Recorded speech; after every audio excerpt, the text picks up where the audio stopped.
काफ़ी लोग Linux install नहीं कर पाते क्योंकि दिल में एक डर रहता है कि जब मैं इंस्टॉल करूँगा तो फिर सारा का सारा मेरा डाटा डिलीट नहीं हो जाए, सारे के सारे मेरे फाइल्स डिलीट नहीं हो जाए, मूवीज़ डिलीट ना हो जाए, कहीं मेरा पार्टीशन डिलीट ना हो जाए। और फिर इसमें काफ़ी ज़्यादा कन्फ्यूज़न होता है। कुछ लोग को ये भी कन्फ्यूज़न होता है कि एमबीआर क्या है, जीपीटी क्या है, कहीं मैं एमबीआर बनाऊँगा तो मेरे लिए सही होगा या जीपीटी बनाऊँगा तो मेरे लिए सही होता है, या फिर मेरे पास कौन कौन से पार्टीशंस होने चाहिए। नमस्कार मित्रों, मैं हूं पीयूष मिश्र और आज हम लोग बात करेंगे डिस्क पार्टीशनिंग इन लिनक्स के बारे में। पार्टीशनिंग करना जानने से पहले हम लोग ये जानते हैं कि पार्टीशंस होता क्या है। हम सब के पास एक हार्ड डिस्क होता है या फिर हमारे पास पेन ड्राइव होता है या फिर अलग अलग तरीके के स्टोरेज ड्राइव्स होते हैं। ठीक है, तो इसे इन सारे स्टोरेज ड्राइव्स में हमारा जो कुछ भी रहता है 0 1 0 में बाइनरी में स्टोर हो रहा है। एक फ्लैट मेरा पूरा है, एक मतलब पूरा एक फ्लैट एक डिस्क है जिसके ऊपर में मेरे अलग अलग लोकेशंस है जिसमें मेरा डाटा वगैरह सेव हो रहा है। अब यहाँ पे खास बात ये आता है कि जो मेरा डिस्क है उस डिस्क पे मेरे को चीज़ों को ग्रुप करना है ना।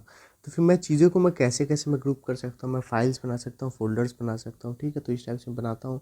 लेकिन फाइल्स और फोल्डर्स बनाने से भी पहले हम लोग के पास एक ग्रुपिंग का एक मेथड आता है जिसको हम लोग कहते हैं पार्टीशंस। मतलब मैं अपने पूरे फ्लैट जो मेरा डिस्क है उस पर मैं अलग अलग मैं रीजन्स में डिसाइड कर दिया कि मेरे इतने हिस्से में मेरा पार्टीशन ए रहेगा, पार्टीशन पी रहेगा, पार्टीशन सी रहेगा। जैसे कि आप विंडोज़ में देखते होंगे कि मेरा सी ड्राइव है, डी ड्राइव है, ई ड्राइव है। पार्टीशनिंग एक प्रोसेस है, यानी एक प्रक्रिया है जिसमें हम लोग अपने डिस्क को कैसे हमको पार्टीशन करना है, ठीक है, वो उस प्रोसेस को हम लोग पार्टीशनिंग करते हैं। अब पार्टीशनिंग के बारे में बात कर रहे हैं तो हमको एक चीज़ और जानना पड़ेगा कि भाई पार्टीशन टेबल क्या होता है। ठीक है, फिर हमारा जो पूरा डिस्क है उस डिस्क को हम अलग अलग रीजन में हम तोड़ रहे हैं। लेकिन एक चीज़ होगा ना कि यार कहीं पे तो हम स्टोर करेंगे कि भाई मेरे इस लोकेशन से इस लोकेशन तक को और इस लोकेशन से इस लोकेशन तक को ड्राइव ए मानना या ड्राइव बी मानना है ना। तो इस टाइप से अगर मेरे को अपनी चीज़ों को डिसाइड करना रहता है जब, तो वहाँ पे मेरा आता है पार्टीशन टेबल। पार्टीशन टेबल मेरे डिस्क में एक पर्टिकुलर एक एड्रेस लोकेशन होता है, एक पूरा एक छोटा सा हिस्सा रहता है जिसमें मेरा ऑपरेटिंग सिस्टम उसके बारे में लिख देता है कि भाई मेरा पार्टीशन कैसा होगा, कैसे माउंट होगा, इसमें कौन सा फॉर्मेट है ना।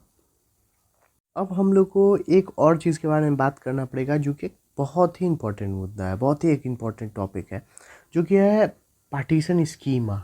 ठीक है, पार्टीशन टेबल जो है मेरा, पार्टीशन टेबल का कुछ एक स्कीमा होगा ना, कि मतलब उसका एक ढांचा होगा कि कैसे मैं लिखूँगा।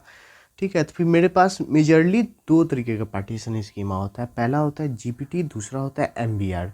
एमबीआर पार्टीशन टेबल डॉस 2.0 में इंट्रोड्यूस किया गया था 1983 में। इसकी खास बात यह है कि इसमें बस 4 ही पार्टीशंस बनते हैं। इसमें किसी भी पार्टीशन का साइज 2 टीबी से बड़ा नहीं हो सकता है। MBR partition table UEFI boot mode को सपोर्ट नहीं करता। यूईएफआई बूट मोड अभी का सबसे लेटेस्ट बूटिंग का टेक्निक है। और फिर ये आप जितने भी मॉडर्न ऑपरेटिंग सिस्टम दिखेंगे जैसे कि लिनक्स हो गया या फिर आपका विंडोज़ हो गया। विंडोज़ तो हालांकि मतलब विंडोज़ 10 के बाद से आपको लेगेसी वाला तो सपोर्ट ही नहीं करता है, वो लोग यूईएफआई ही सपोर्ट करते हैं।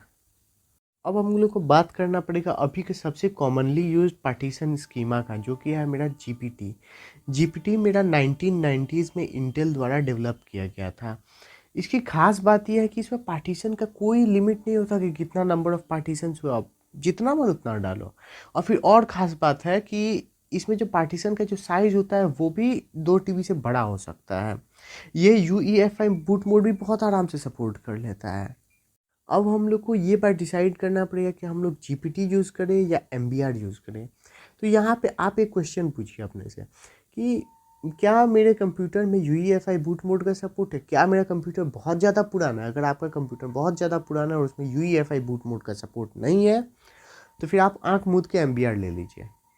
और फिर अगर आपके कंप्यूटर में अगर यूईएफआई बूट मोड का सपोर्ट है तो हम तो जीपीटी यूज़ करेंगे। यहाँ तक कि आपको मोस्ट कॉमनली अपने पेन ड्राइव में भी जीपीटी का यूज़ करना चाहिए। हाँ, अगर आप किसी पुराने डीवीडी प्लेयर वगैरह या फिर पुराने सेटअप बॉक्स में अपने पेन ड्राइव को यूज़ करना चाहते हैं जिसमें आपका जीपीटी का सपोर्ट नहीं है, जीपीटी का ड्राइवर नहीं है, तो फिर आप एमबीआर यूज़ कर सकते हैं। लिनक्स इंस्टॉल करने के लिए सबसे पहले जो मेरा स्टेप होता है वो ये होता है कि मैं डिस्क पे मैं थोड़ा स्पेस बना लूँ, है ना, कि मतलब डिस्क पे जगह होगा तभी तो मैं डालूंगा। तो डिस्क को पार्टीशन पे हम लोग को रिसाइज विसाइज अपना करना पड़ेगा। उसके लिए सबसे पहले हम लोग जी पार्टेड को खोल लेते हैं। जी पार्टेड ये मैं खोल दिया, ये मेरे सामने जी पार्टेड खुल गया है। अब मुझे ये देखना है कि मेरे पास कितने डिस्क है। मेरे पास एक ही डिस्क है, ये मेरा 120 जीबी का ये मेरा डिस्क है। इस पे कुछ सारे पार्टीशन बने हुए हैं, जैसे कि ये मेरा EFI का पार्टीशन एक बना हुआ है, ये मेरा माइक्रोसॉफ्ट का एक रिजर्व पार्टीशन है, ये एक मेरा माइक्रोसॉफ्ट का अपना कुछ बेसिक डाटा का पार्टीशन है, और फिर ये मेरे पास उसका एक हिडन एक और पार्टीशन है, ठीक है, रिकवरी पार्टीशन है ये। तो अब मुझे सबसे पहला जो काम करना पड़ेगा वो ये है कि मुझे जो ये पार्टीशन है इस पार्टीशन को मुझे रिसाइज करना पड़ेगा, क्योंकि आप देख सकते हैं कि भाई 2 MB में तो मेरा इंस्टॉल होने से रहा कुछ भी। तो फिर मुझे इसको थोड़ा रिसाइज करना पड़ेगा। सबसे पहले इधर मैं आऊँगा, राइट क्लिक करके रिसाइज एंड मूव। उसके बाद फिर थोड़ा सा इसको छोटा कर दिया जाए अराउंड, ये जो देख रहा है ये 1000 के पास में, मतलब एक जीबी होता है 1024, 1024 MB को 1 GB बोलते हैं। तो इसी हिसाब से हम लोग कुछ छोटा मोटा करके 50 तक दे देते हैं, क्योंकि मेरे पास तो बस 120 ही GB है ना, तो फिर मैं उसी हिसाब से मैं 50 के आसपास कुछ दे दूंगा। ठीक है, अब मेरे पास इतना सारा अनएलोकेटेड, यानी कि मेरे पास इतना सारा खाली जगह बच गया। अब ये NTFS वाला ये जो दिख रहा है इसको मतलब कुछ खास जरूरी नहीं है, लेकिन मतलब मैं इसको ऐसे मूव कर दूंगा पकड़ के। ठीक है, ये मेरे पास वार्निंग दिया कि this partition might cause your operating system to fail to boot, लेकिन वो रिकवरी वाला है तो उससे कुछ ज़्यादा कुछ फर्क नहीं पड़ने वाला है। हो गया। अब मेरे पास 70 GB का इतना सारा खाली जगह बच चुका है, और मेरे पास ये EFI वाला फैट ट्रैक बना हुआ है। इसको ऐसे मैं अप्लाई कर दूंगा, अप्लाई डाटा। ये मेरे पास रिसाइज हो रहा है, ये रिसाइज हो चुका है। ये मेरा मूव हो रहा है, ये जो मैंने अपना डिस्क को अभी मूव किया, ये 500 MB वाला।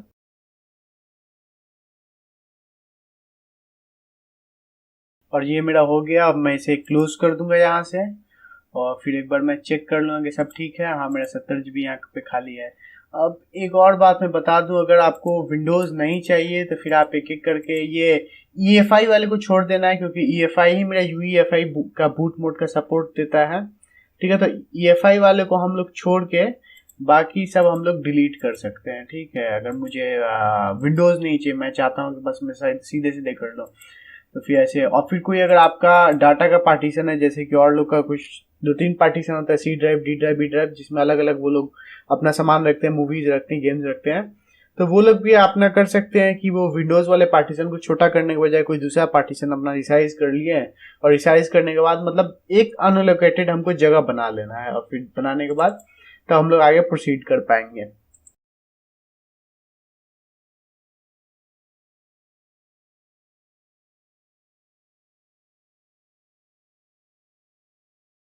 लिनक्स इंस्टॉल करने के लिए जो मेरा दूसरा स्टेप होता है वो ये होता है कि मैं अपना सेटअप खोलूँ, और खोलने के बाद मैं इस पार्टीशन तक पहुंच जाऊँ।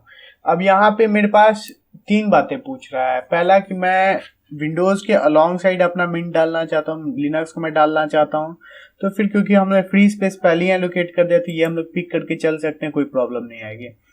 दूसरा होता है कि भाई इरेज करके मैं अपना लिनक्स मिंट इंस्टॉल करूँ। अब जिसके पास नया कंप्यूटर है या फिर जिसको अपने डाटा से प्रेम नहीं है तो वो साफ करे करके डाल सकता है। और तीसरा अपने पास ऑप्शन आता है समथिंग एल्स, मैं कुछ और कर लो। तो ये मेरे सामने खुल चुका है समथिंग एल्स वाला पार्ट। अब समथिंग एल्स वाले पार्ट में हम लोग को काफ़ी कुछ है। सबसे पहले हम लोग ये ध्यान दे देंगे कि यहाँ पे डिवाइस फॉर बूट लोडर, यहाँ पे हम लोग को सेलेक्ट करना होगा, तो मैं अपना हार्ड डिस्क सेलेक्ट कर लूँगा। फिर मेरा यहाँ पे पार्टीशन टेबल ऊपर में दिया हुआ है, पार्टीशन टेबल में काफ़ी सारे पार्टीशन है। अब ये मेरे को यहाँ ध्यान देना है कि यहाँ पे मेरा EFI पार्टीशन पहले से बना हुआ है। अब EFI पार्टीशन मेरा तभी जरूरी है जब मेरे पास GPT का पार्टीशन टेबल हो। अगर GPT का पार्टीशन टेबल नहीं है तो मुझे EFI पार्टीशन रखने की जरूरत नहीं है। अब मैं ये कैसे पता करूं कि मेरा GPT का पार्टीशन टेबल है या फिर एम्बियर का पार्टीशन टेबल है, तो उसके लिए मैं यहाँ से अपना टर्मिनल खोलूंगा। टर्मिनल में मैं रन करूंगा।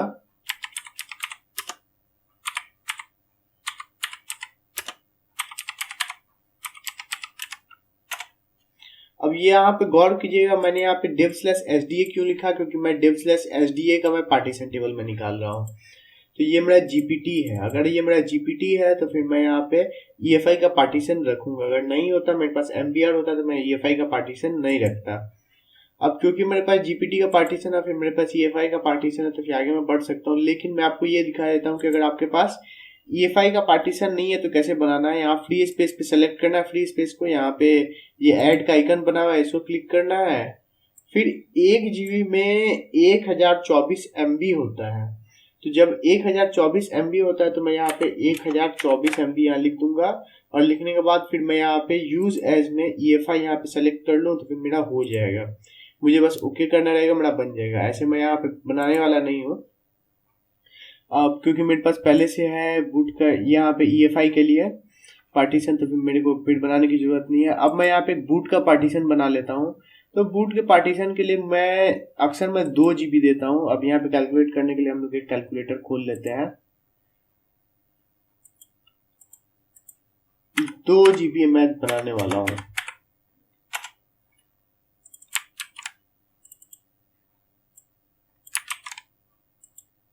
यहाँ पे मैं यूज एज में मैं ext4 ही रखूंगा। ext4 एक फाइल सिस्टम है, जैसे FAT32 होता है या फिर आपका NTFS होता है। यहाँ पे मैं माउंट पॉइंट में बूट सेलेक्ट कर लूंगा और यहाँ पे ओके दबा दूंगा। इसके बाद अब हम लोग को एक रूट का पार्टीशन बनाना है। रूट क्या होता है मैं ये बता देता हूँ आपको।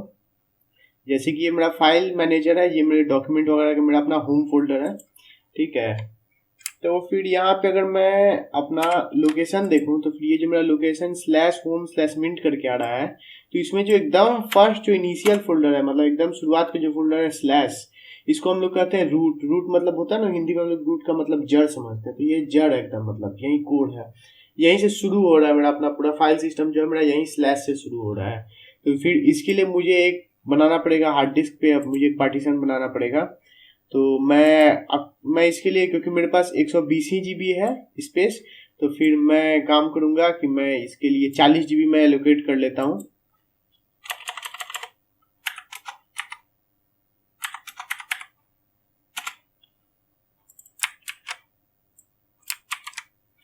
इसको भी ext4 ही रखना है और यहाँ पे हम लोग स्लैश सेलेक्ट कर लेंगे।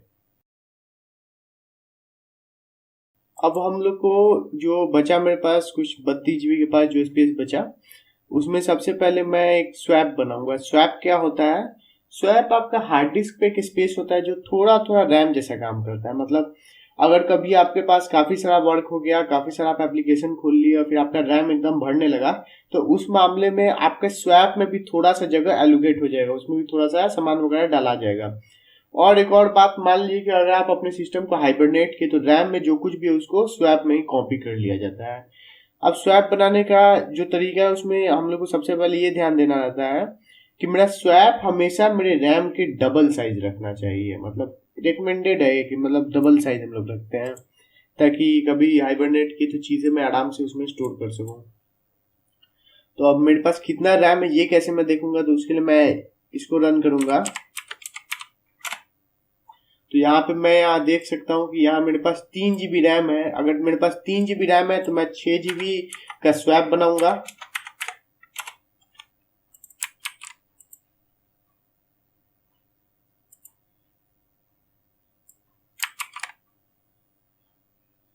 यहाँ पे मैं यूज एज में स्वैप एरिया लिख दूंगा। यहाँ स्वैप एरिया में सेलेक्ट किया और ओके।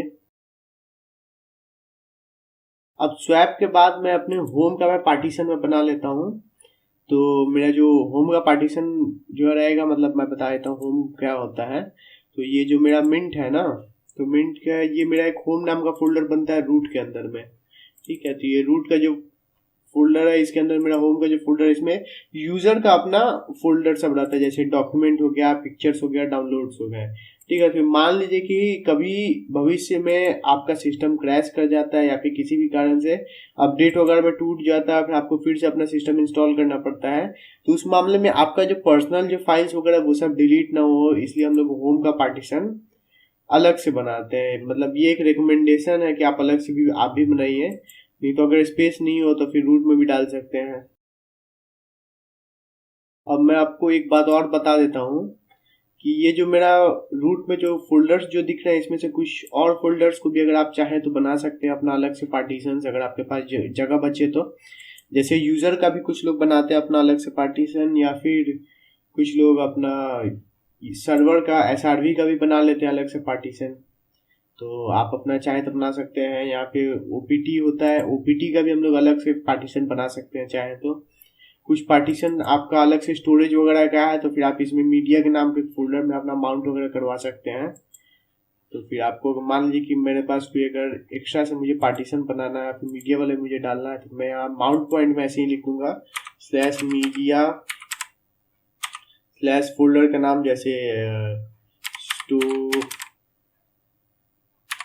स्टोरेज 1 ऐसे करके मैं अपना बना सकता हूँ। अब इसके बाद ये सब जब हो चुका है तो हम लोग को बस अब इंस्टॉल दबाना है और इंस्टॉल होना शुरू हो जाएगा। ये मेरे पास कुछ कुछ चीज़ें पूछ रहा है और उसके बाद बस मुझे कंटिन्यू दबाना रहेगा। अगर आपको ये वीडियो पसंद आया तो लाइक ठोकिए, सब्सक्राइब ठोकिए और अपने सारे के सारे दोस्तों को फैला दीजिए।